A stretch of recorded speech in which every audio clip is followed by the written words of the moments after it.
Hostigar al periodismo independiente. Casos así abundan en Centroamérica y el Caribe. El hecho más reciente ocurrió en Guatemala, donde condenaron a Rubén Zamora a 6 años de cárcel. Él es el fundador de El Periódico y lo condenaron por lavado de activos. El manejo de dineros también ha sido una causa contra periodistas en las vecinas El Salvador y Nicaragua. Y tanto en este último país como en Cuba han aprobado leyes que restringen a los medios de comunicación. ¿Qué tan golpeada está la libertad de prensa en la región? Para responder a esta y otras preguntas, hoy en el debate de France 24 nos acompaña desde Córdoba, Argentina, Carlos Jornet, presidente de la Comisión de Libertad de Prensa e Información de la Sociedad Interamericana de Prensa, SIP. Y en Berlín está Juan Papier, subdirector para las Américas de Human Rights Watch. A ellos les doy la bienvenida y a ustedes, nuestra audiencia, los invito a que dejen sus comentarios y preguntas en las redes sociales con el hashtag #eldebatef24. Estamos en Twitter, Facebook e Instagram como @France24_ES. Y yo estoy en Twitter como @María Claguirre. Los invito también a que escuchen nuestro programa en las plataformas de Apple Podcasts, Spotify, Deezer y TuneIn. Quiero dar la bienvenida primero a Carlos Jornet. Gracias por estar aquí con nosotros. ¿Cómo entender el caso más reciente y la condena contra Rubén Zamora en Guatemala? Buenas tardes, ¿cómo les va? Bueno, realmente creo que sin duda alguna es un caso que ha intentado silenciar a la prensa, que ha intentado establecer un esquema de protección para el presidente Alejandro Giammattei y para sus funcionarios. Es una estrategia que ha venido desarrollándose en forma paulatina, pero sin pausa alguna, desde antes incluso de la detención de José Rubén, y que ha continuado luego con la decisión del Tribunal Electoral de ir poniendo trabas para algunas candidaturas políticas para las elecciones del próximo domingo. Así que claramente entendemos que es un caso de una forma de amedrentar a la prensa, de ir contra Zamora, pero para enviar un mensaje claro al resto del periodismo independiente de Guatemala. Y la prueba está en que muchos colegas han tenido que dejar el país, han tenido que ir hacia el exilio para poder proteger sus vidas y su libertad personal. Y el exilio es una de las modalidades que analizaremos en este debate, pero antes le quiero dar la bienvenida a Juan Papier. Gracias por acompañarnos aquí en el debate, señor Papier. La primera pregunta es, ¿cómo entender esta condena contra Zamora? Y si usted nos puede hablar del cargo por el que lo condenaron, que es lavado de activos, mientras que él afirma que precisamente recibía donaciones que iban para El Periódico y que eran de personas anónimas, pues no querían que el gobierno de Alejandro Giammattei los tuviera en el radar como donantes de este medio. María Clara, muchas gracias por la invitación. Con el caso de José Rubén Zamora hay que ser muy claro. Aquí el Ministerio Público, la Fiscalía guatemalteca, no ha intentado investigar una transacción económica. Aquí lo que han querido es perseguir a José Rubén Zamora para silenciarlo, para terminar con sus investigaciones sobre corrupción y abuso de poder en Guatemala. Y la demostración de ello es que no solo han investigado a José Rubén Zamora, le han pedido 40 años de cárcel, han investigado a sus abogados, han investigado a los periodistas del periódico que escribieron sobre el caso e incluso le han abierto nuevas causas penales con argumentos espurios, por ejemplo, de que él habría falsificado su propia firma en los formularios de aduana que uno tiene que firmar al ingresar al país. Creo que todo esto deja claro que, como decía Carlos, aquí no hay una causa penal seria, investigada de forma independiente e imparcial, sino un esfuerzo por enviar un mensaje a la prensa independiente en Guatemala de que si pudieron ir contra José Rubén Zamora, pueden ir contra cualquier otro y por lo tanto los periodistas pretenden amedrentarlos y que no puedan publicar sus investigaciones sobre corrupción y abuso de poder. Y este mensaje no es exclusivo de Guatemala, Juan, ya que también por casos relacionados con dinero están investigando al editor de El Faro en El Salvador, Óscar Martínez, y a Carlos Fernando Chamorro, el periodista de El Confidencial en Nicaragua. ¿Cómo o qué tan utilizada es en la región la presión de cargos vinculados con dinero para perseguir a la prensa independiente? Es un patrón que estamos viendo crecientemente en Centroamérica, no solo en los casos que mencionas del Faro y de Carlos Fernando Chamorro en Nicaragua. También en Guatemala hay otros casos donde se está utilizando la legislación en contra del lavado de dinero para intimidar a los periodistas, para requerirles una cantidad de información excesiva que hace muy difícil que los medios independientes puedan desempeñar su trabajo. Creo que es un patrón relativamente reciente en la región en el que intentan criminalizarlos con causas que para la ciudadanía son difíciles de entender y buscan no solo silenciarlos, sino dañar su reputación, hacerle creer a la ciudadanía que estas son personas oscuras, corruptas, opacas, cuando en realidad se trata de periodistas independientes que intentan hacer su trabajo para que los ciudadanos puedan conocer la verdad de lo que ocurre en sus países. Juan, usted dice que esta es una modalidad reciente. Le quiero preguntar a Carlos si desde la CIP han identificado un patrón similar en casos anteriores o de tiempo atrás, sobre todo vinculados con el dinero. Sí, claramente, como decía el colega, es una práctica que se viene extendiendo. Tal vez Venezuela la llevó a la práctica con mucha intensidad y eso terminó prácticamente con todo vestigio del periodismo independiente. El gobierno de Nicaragua sigue el mismo camino, en El Salvador ocurre otro tanto, y Guatemala, con este caso y otros más, como bien se señalaba recién, está recorriendo ese mismo camino.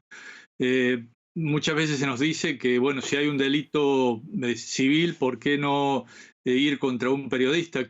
¿Cuál es el fuero especial que tiene? De ningún modo planteamos eso, no planteamos que un periodista no pueda ser juzgado por haber cometido delitos comunes, pero tenemos sobrados motivos para sospechar que en este y otros casos no se garantiza el debido proceso, no se garantiza el derecho de defensa y además hay un sesgo evidente de las autoridades actuantes en la etapa de investigación, en la de juzgamiento y en la de sentencia. Personalmente estuve en Guatemala junto al presidente de la CIP y al director ejecutivo en diciembre pasado. Pudimos conversar con la fiscal especial Consuelo Porras, con Cintia Monterroso, que era la fiscal que llevaba adelante el caso, con José Rafael Curruchiche, con el vicepresidente de la República. Bueno, estuvimos con funcionarios, con representantes de la prensa y de otros sectores políticos y sociales, y claramente hemos visto que había una intención de perseguir a un periodista, de hacerle pagar por investigaciones que había llevado adelante y de ir con él a toda costa. Es decir, se persiguió a sus abogados, se los obligó a renunciar a la defensa, se le imputaron a él, a otros periodistas del mismo periódico, una serie de causas que, como bien se decía recién, son muy difíciles de probar y además con pruebas que son totalmente fraguadas, inventadas. Es decir, no hay una prueba sólida que se pueda llevar adelante y por lo tanto tampoco hay una prueba sólida a la cual se pueda rebatir. Es decir, la defensa se hace muy difícil cuando las pruebas que se aportan son totalmente amañadas, pero además con una fiscal que las lleva adelante con una ironía, con una forma de plantear los temas y con un juez, como ocurrió por lo menos en la etapa que fuimos nosotros a Guatemala, que claramente decía que sí a todo porque sabía que detrás estaba el poder político. Es decir, para nadie es una sorpresa que la fiscal general Consuelo Porras es un brazo del poder político para proteger al presidente y para ir contra los opositores y el periodismo independiente. Y usted habla de pruebas no lo suficientemente argumentadas o incluso pruebas inventadas, ¿como cuáles?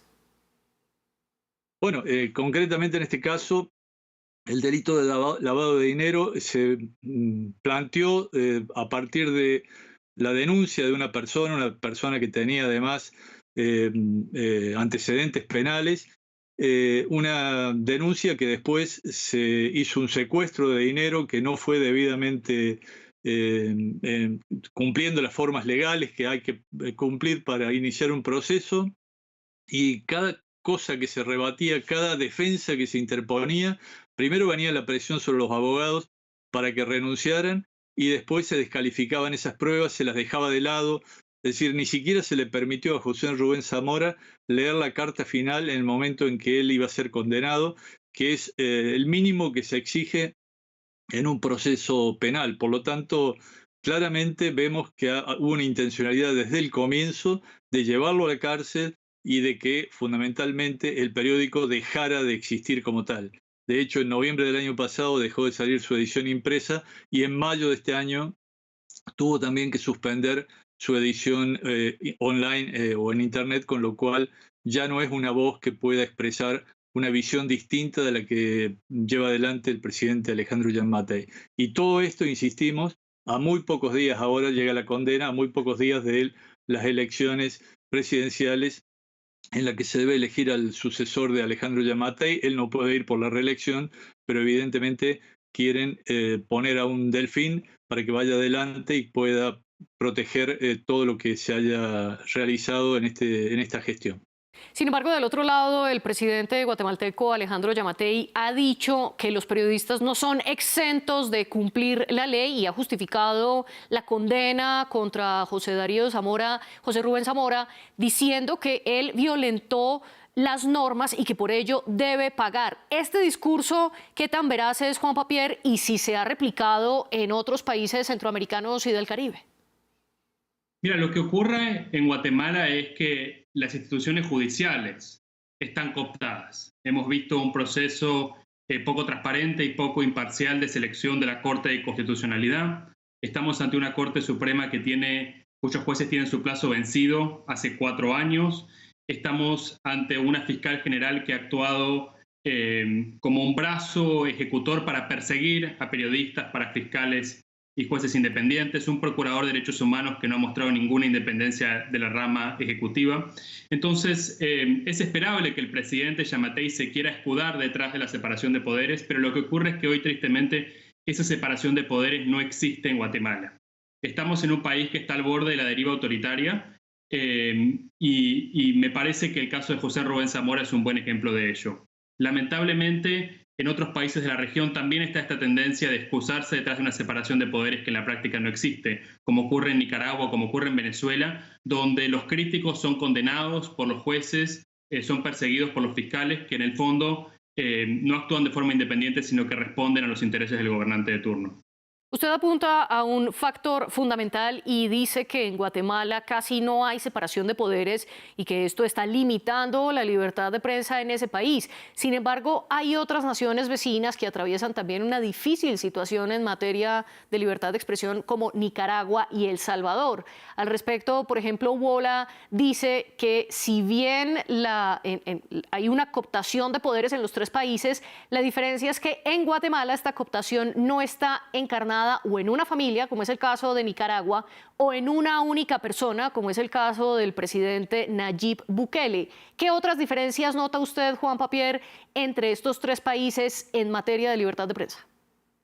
Ese argumento es correcto. En Nicaragua y en El Salvador tenemos un líder o una familia que gobierna el país y que tristemente los trata como si fuera su finca privada. En Guatemala lo que ocurre es que hay un oligopolio de distintos actores del sector político, del sector militar y también del sector privado que gobiernan el país y que no aceptan la división de poderes, la separación de poderes que es fundamental para una democracia. Nicaragua es una dictadura, es lo más parecido que tenemos en nuestro hemisferio, Corea del Norte. Ahí a cualquiera que critique, que se aparte 1 centímetro de lo que dice el régimen puede ser perseguido, puede ser judicializado o forzado al exilio. El Salvador es un país donde el presidente Nayib Bukele cabalga sobre su popularidad, una popularidad enorme, y la ha utilizado para destruir la separación de poderes, la democracia, de una forma muy parecida a la que la hizo Hugo Chávez en su gobierno, que llevó a Venezuela a la situación de dictadura en la que vive hoy. Son fenómenos distintos, pero en el fondo son parecidos: Guatemala, Nicaragua y El Salvador, porque en los 3 hay una destrucción del Estado de Derecho que pone en riesgo los derechos de todos sus habitantes. Y para trasladar esas afectaciones al Estado de Derecho de las que habla Juan, le quiero preguntar, Carlos, si puede hablarse de un modus operandi para atacar a la prensa en estos 3 países centroamericanos, porque digamos que vemos coincidencias, por ejemplo, allanamientos a medios de comunicación, investigaciones por supuestos lavados de dinero, congelación de las cuentas de los medios de comunicación que obligan a su cierre y posteriormente encarcelamientos. Y quienes se libran de los encarcelamientos muchas veces terminan exiliados, como está pasando con periodistas de El Salvador, de Nicaragua, que están en este momento en Costa Rica. ¿Se puede hablar de un modus operandi? Sí, claramente hay una metodología que se reitera, que se ha ido perfeccionando, porque los primeros esbozos de esta forma de trabajar contra la prensa los pusieron en marcha los populismos de comienzo de este siglo, concretamente Hugo Chávez en Venezuela, Rafael Correa en Ecuador, bueno, los Kirchner en Argentina, Evo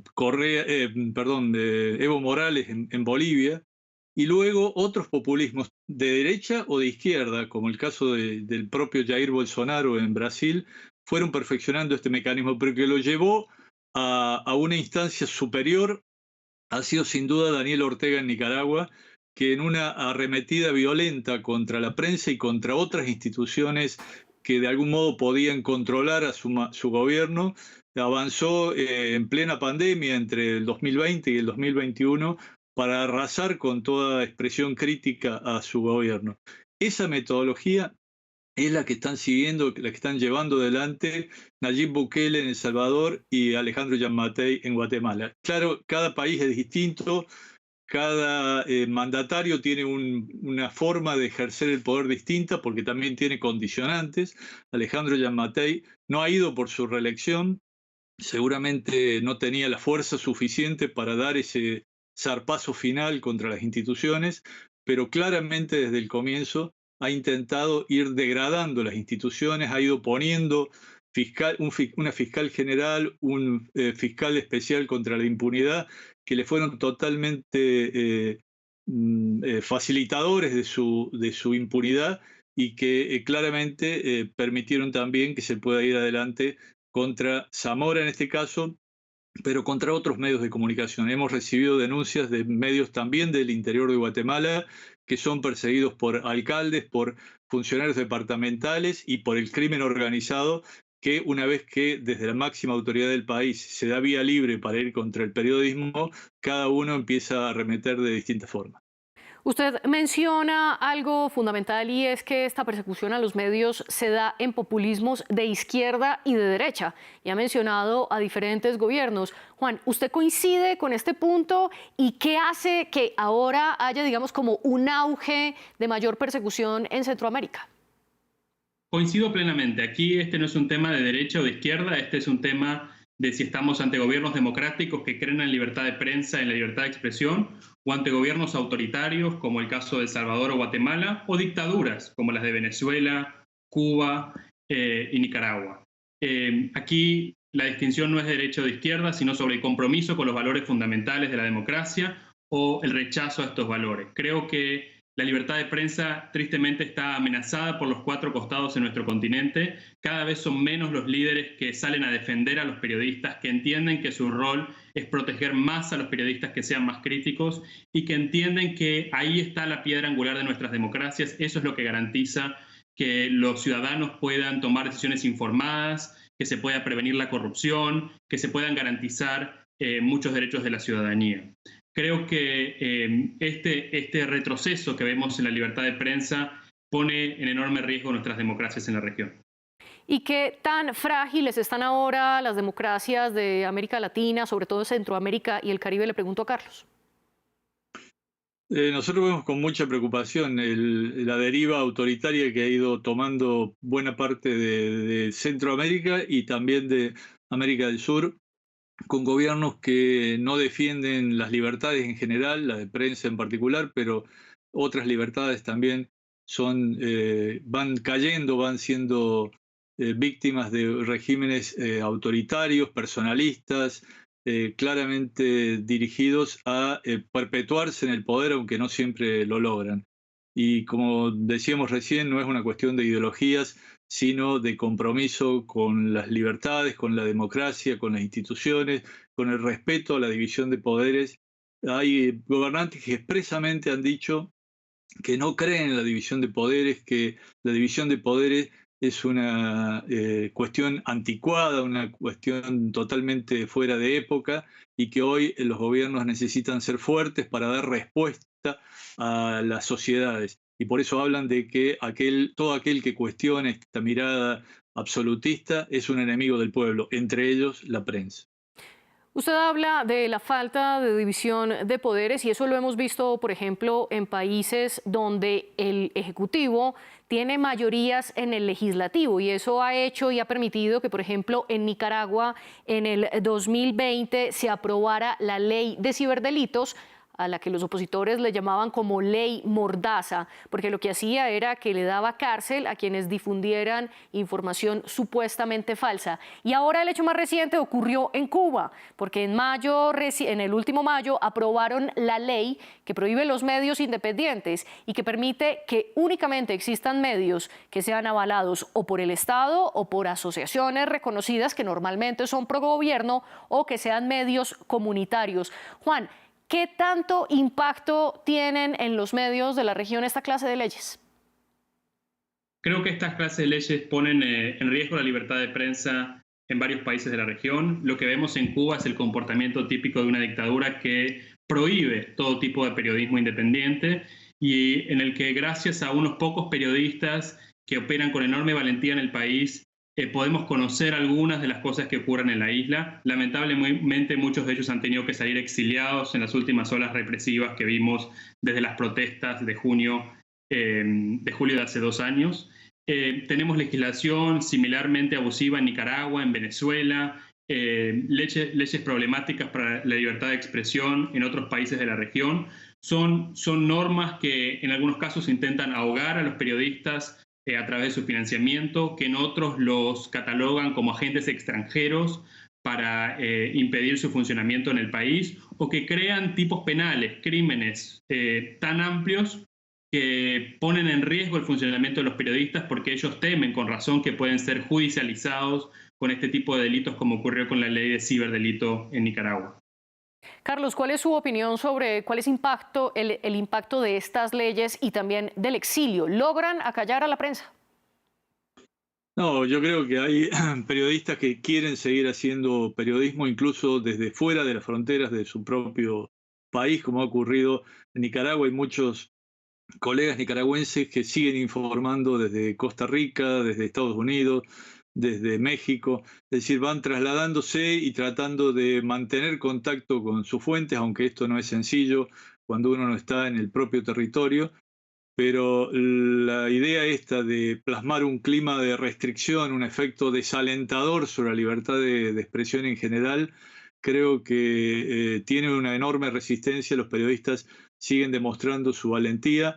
El hecho de que en Cuba, después de 6 décadas de un gobierno que de ningún modo defiende la libertad de expresión, aún así sigue habiendo periodistas que quieran ejercer el periodismo y que lo realizan a través de la plataforma que sea, tratando de conectarse a Internet en las plazas, en las calles, para poder subir una nota, postear hacer un posteo en alguna de las redes sociales. Evidentemente quiere decir que la libertad sigue estando viva, pero evidentemente todo este tipo de presiones van restringiendo la posibilidad de que las sociedades se informen y que sobre todo se expresen y puedan poner un freno al avance autoritario.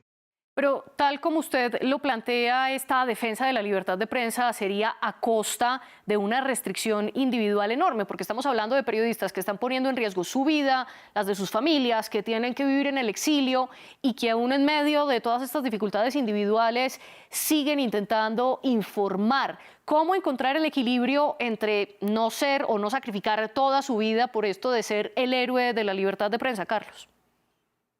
Bueno, claramente creo que la presión internacional, el accionar de entidades como las que Juan o yo representamos, ayuda para que esta voz siga estando viva, que siga estando activa, se siga escuchando, pero evidentemente las restricciones son enormes. Muchos medios han tenido que cerrar definitivamente sus puertas. Recién se hablaba de Nicaragua y las denuncias que hizo el gobierno de lavado de dinero. Bueno, una de las denuncias fue contra directivos y periodistas y personal de conducción de la prensa de Nicaragua, y eso llevó a que la prensa dejara de ser un medio impreso y realmente le cueste enormemente la subsistencia para poder seguir informando prácticamente con toda su redacción desde el exterior, desde fuera de Nicaragua. Evidentemente es una situación muy, muy compleja para estos países. Desde la Sociedad Interamericana de Prensa estamos buscando formas de ayudar, de capacitar, de arrimarle herramientas para que los periodistas puedan seguir ejerciendo el periodismo, pero la restricción al acceso a las fuentes informativas, el ahogo económico que estos gobiernos desencadenan contra todo aquel que quiera expresar una voz crítica es enorme. Y bueno, esta multinacional de la censura que hablábamos recién, de gobiernos que se van intercambiando metodologías para asfixiar a la prensa, realmente es una batalla muy, muy compleja, muy desigual, pero creemos que la libertad se va a seguir imponiendo y que el pueblo va a seguir buscando caminos alternativos para informarse y para expresarse, como lo sigue haciendo el pueblo cubano y como lo demostró en las protestas de hace 2 años. Juan, ¿coincide o no usted en esta visión, por decirlo más optimista que tiene Carlos, de que a pesar de la presión y el hostigamiento va a primar la libertad de prensa y a pesar de que en países, por ejemplo, como Guatemala, se cierren medios independientes como El Periódico, se pueda lograr una libertad informativa? Mira, creo que hay que mantener el optimismo porque aquí estamos ante periodistas que son extremadamente valientes, que hacen su trabajo en situaciones adversas, que hacen su trabajo a veces arriesgando su vida, como ocurre en México, que es uno de los países con la tasa más alta de homicidios de periodistas en todo el mundo, que hacen su trabajo desde el exilio, como ocurre con los periodistas nicaragüenses, guatemaltecos, salvadoreños. Es decir, personas que realmente arriesgan sus derechos fundamentales para poder garantizar la información fidedigna al público, a la ciudadanía. Pero para honrar este trabajo tan valiente, creo que es importante que la comunidad internacional haga mucho más por apoyar a estos periodistas.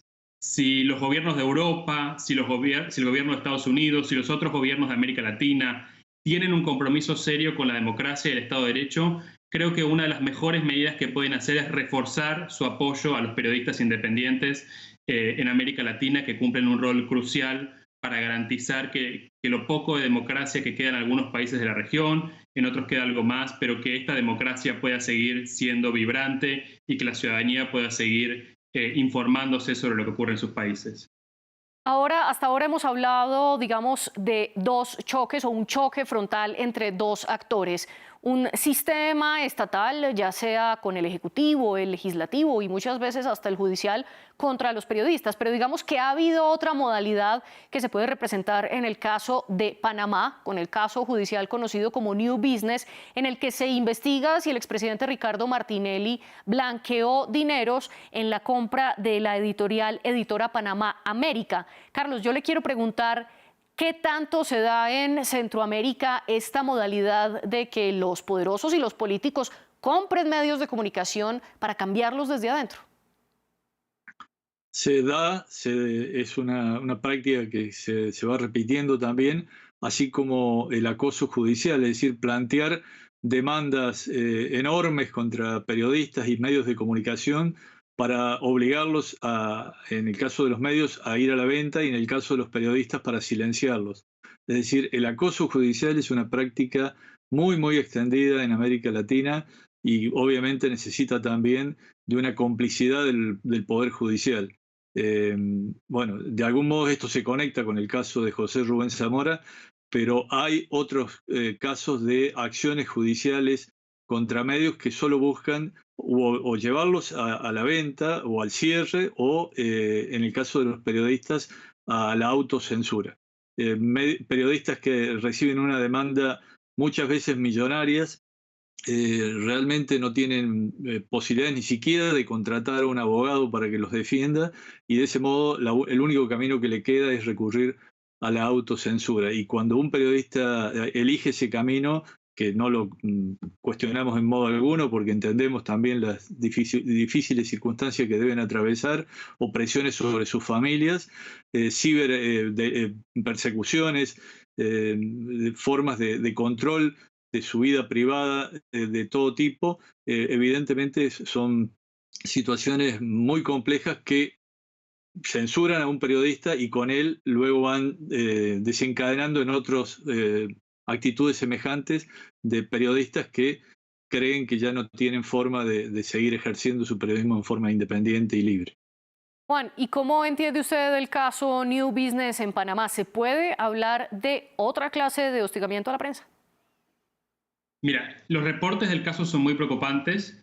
No quiero pronunciarme sobre los detalles porque es un caso que a la fecha no hemos documentado debidamente, como se ha ocurrido, por ejemplo, con el caso de José Rubén Zamora, que conocemos los detalles y cada una de las acusaciones, etcétera.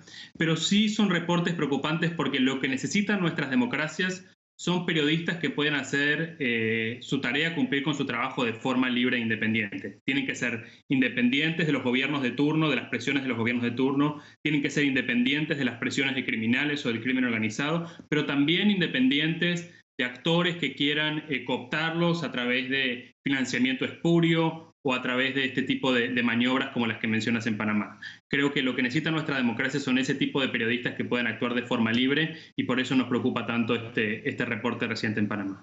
Y ya para ir cerrando nuestro programa, Juan, le quiero preguntar cuál es su conclusión precisamente sobre esa independencia en los medios y en los periodistas de Centroamérica y el Caribe, que, como lo hemos hablado durante todo el programa, presentan la situación más crítica en este momento. Creo que la democracia está en riesgo en buena parte de los países de América Latina, en particular de Centroamérica y el Caribe. Y una de las primeras víctimas de ese ataque a la democracia han sido los periodistas. Y lo han sido porque ellos son quienes dejan al descubierto la corrupción, el abuso de poder, las violaciones de derechos humanos que cometen los gobernantes de turno. Creo que aquí la comunidad internacional tiene que cumplir un rol crucial, como decíamos, para protegerlos, porque protegiendo a los periodistas se protege la democracia de todos los ciudadanos de nuestra región. Usted apunta a la relación entre la democracia y a los periodistas como las primeras víctimas. Carlos, ¿usted coincide en esta conclusión? Y para añadirle, ¿cómo evalúa usted la actuación internacional en estos casos? ¿Protege o no lo suficiente a estos periodistas? En realidad, bueno, en primer lugar sí creo que cuando un gobierno quiere arremeter contra las instituciones, tratar de ir concentrando poder, lo primero que hace habitualmente es buscar silenciar a la prensa para que no se denuncien sus irregularidades, para que no haya posibilidad de que los opositores políticos tengan también una forma de canalizar sus protestas, sus denuncias, sus reclamos. Pero además, claramente estos gobiernos, una vez que arremeten contra la prensa, van contra el resto de las instituciones. Los gobiernos de la región muchas veces silencian lo que ocurre en países vecinos. En algunos casos hay pactos de no agresión mutua, y digo no agresión entre comillas, pero además la comunidad internacional pone sus ojos en América Latina muy pocas veces porque no somos la región que de algún modo marca el contexto general de las relaciones políticas internacionales.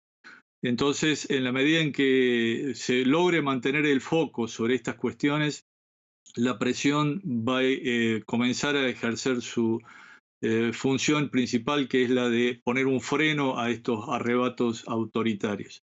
Lamentablemente, lo que ocurrió tiempo atrás con el presidente Donald Trump en Estados Unidos, imitando algunas de estas prácticas de confrontar permanentemente con los medios, de descalificarlos, de acusarlos de ser enemigos del pueblo norteamericano, de algún modo terminó avalando el accionar de estos gobiernos populistas de la región, y eso se ha extendido con mucha mayor velocidad e intensidad. Si logramos que haya una conciencia internacional de que la libertad no es un privilegio solamente de los países desarrollados, sino que en todo el mundo tiene que haber condiciones para que la gente pueda expresarse con libertad, para que se puedan comunicar las opiniones, para que pueda haber, que no exista ningún tipo de condicionamientos para el ejercicio de estas libertades esenciales del ser humano, la democracia se irá consolidando y el contexto internacional va a ser mucho más proclive para que haya una libertad generalizada y un marco de pacificación general. En la medida en que una región caiga nuevamente en prácticas antidemocráticas, no va a haber crecimiento económico, no va a haber sociedades que puedan retener a sus poblaciones. Bueno, buena parte de las migraciones que estamos viviendo en el continente vienen de esta realidad tan difícil que viven países de Centroamérica en especial, pero también del resto del continente. Vemos entonces cómo ante la mirada que no se enfoca necesariamente en Centroamérica y el Caribe, como bien lo explica Carlos, está aumentando también en medio de los populismos que hay en la región tanto de izquierda y derecha, aumenta la persecución contra la libertad de prensa. Carlos, Jornet y Juan Papier, gracias por acompañarnos aquí en el debate. Y a ustedes, nuestra audiencia, gracias por sintonizarnos. Yo les agradezco en nombre de todo el equipo técnico. La producción del debate estuvo a cargo de Andrés Doncel y la de los invitados a cargo de Tania Herrera. Los invito a que sigan conectados a France 24.